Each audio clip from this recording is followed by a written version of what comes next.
देश के लिए।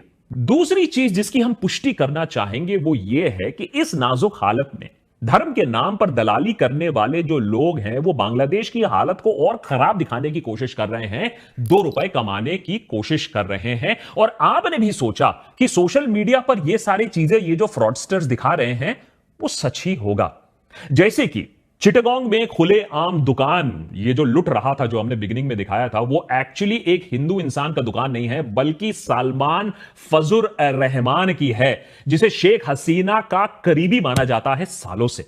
सुदर्शन टीवी पर धू धू करता हुआ ये जो दुकान आपने देखा, ये किसी साजिश से जलाया नहीं गया है। ये एक्चुअली 11 जुलाई का फुटेज है, जब 15 कपड़े और प्लास्टिक के दुकान आग के चपेट में आ गए थे। इसे रिसाइकल कर हिंदू मुस्लिम एंगल देकर चलाया गया है और आपने इसे मान भी लिया। इसमें कोई शक नहीं है कि हिंदू धर्म स्थानों पर अटैक हुआ है, लेकिन यह भी सच है कि आपके सेंटिमेंट से खिलवाड़ करने के लिए Raj Palace coffee shop and restaurant को मंदिर बनाकर दिखाया गया कि देखिए ये जल रहा है। जो घर यहां जल रहा है वो एक क्रिकेटर का तो घर है, लेकिन हिंदू क्रिकेटर लिटन दास का घर नहीं जल रहा है। ये घर बांग्लादेश क्रिकेट टीम के फॉर्मर कैप्टन मशरफे मुर्तजा का जल रहा है, जिसके तार शेख हसीना के आवामी लीग से जुड़े हुए हैं। यही नहीं, वो तो आवामी लीग से 2 बार सांसद बनकर चुनकर बांग्लादेश के संसद पर भी आ चुके थे और उसी का गुस्सा लोग निकाल रहे हैं।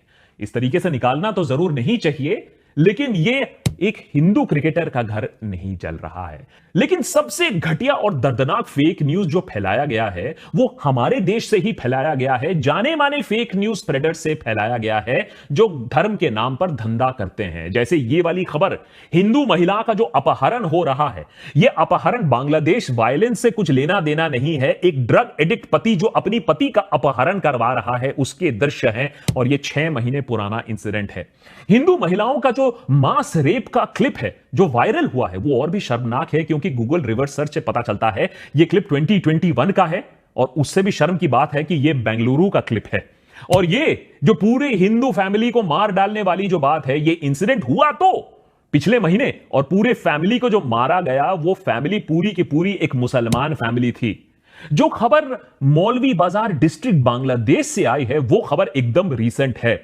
बस प्रॉब्लम है कि ये हिंदू फैमिली को मारा नहीं जा रहा है, महिलाओं का वहां रेप नहीं हुआ है। ये जो इंसान है, ये जो तालाब में इसको पत्थर मारकर इसको डुबाया जा रहा है, वो हिंदू नहीं, एक मुसलमान इंसान है। और वो मेयर है वहां की म्यूनिसिपैलिटी का, जनरल सेक्रेटरी है आवामी लीग का, और आवामी लीग मेंबर होने के वजह से लोगों का गुस्सा उसके ऊपर इस तरीके से उमड़ा है।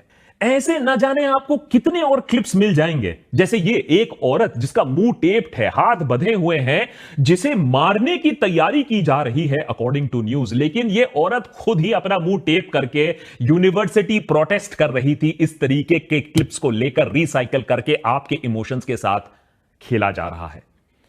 यहां एआई तक का इस्तेमाल किया गया है आपको यह विश्वास दिलाने के लिए कि बांग्लादेश में अराजकता फैल रही है और हिंदुओं के बहुत बुरे दिन चल रहे हैं। हिंदुओं पर वायलेंट अटैक हो रहा है, कोई डाउट नहीं है। आवामी लीग मेंबर्स को बुरी तरीके से उनके ऊपर रिवेंज अटैक्स हो रहा है, होना नहीं चाहिए लेकिन हो रहा है।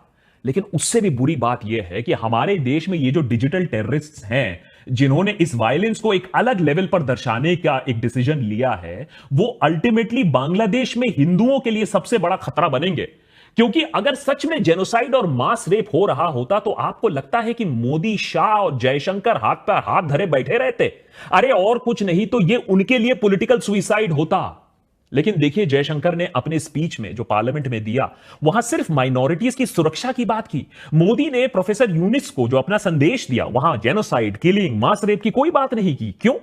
क्योंकि वो भी जानते हैं कि झूठ का सहारा से देश में राजनीति खेल सकते हैं, हिंदुओं के भावनाओं के साथ खेल सकते हैं। लेकिन अगर आपने इसी झूठ को डिप्लोमेटिक सच बना दिया तो बांग्लादेश में हिंदुओं के लिए और भी ज्यादा खतरा उत्पन्न हो जाएगा। आयरनी की बात यह है कि कई सारे हिंदू स्टूडेंट्स भी स्टूडेंट मूवमेंट का एक हिस्सा थे। कई सारे हिंदू भी हसीना के तानाशाही को हटाना चाहते थे। उनको भी एक बेहतर सिस्टम की तलाश थी। उन्होंने भी इस मूवमेंट में अपना सब कुछ दिया था। स्टूडेंट मूवमेंट कोई हिंदू मुस्लिम का मुद्दे से चला नहीं था। मुद्दा प्रोग्रेसिव था, मुद्दा इंक्लूसिव डेमोक्रेसी का था। जो मूवमेंट के कोऑर्डिनेटर हैं और जिन स्टूडेंट्स ने मूवमेंट में पार्टिसिपेट किया था, वो काफी बड़े लेवल पर कोशिश कर रहे हैं कि हिंदुओं के घरों पर, दुकानों पर, मंदिरों पर हमले ना हो। ऐसी कई तस्वीरें भी दिखने को मिली है कि कई स्टूडेंट्स ने वॉलंटियर ग्रुप्स का गठन किया है जो हिंदुओं के जगह जगह जाकर उनकी हिफाजत कर रहे हैं।